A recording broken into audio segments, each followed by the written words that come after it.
Number 34. Color blindness is a characteristic that is sex-linked. Which statement about color blindness is correct? So it says it's sex-linked and color blindness is a recessive condition.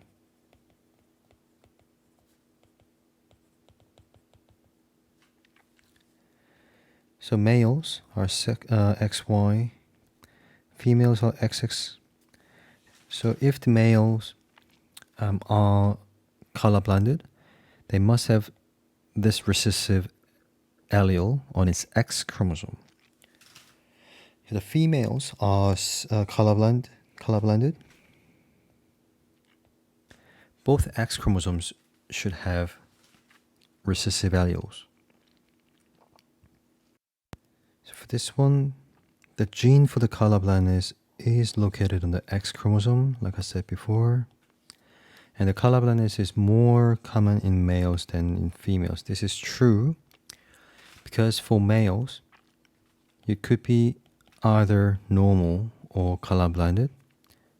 Normal or colorblinded. However, for females, you could be normal,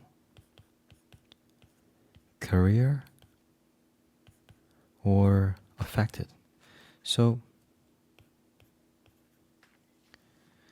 there's 1 in 3 chance of having color-blinded condition. As for men or males, they have 1 in 2 chance of having color-blinded condition.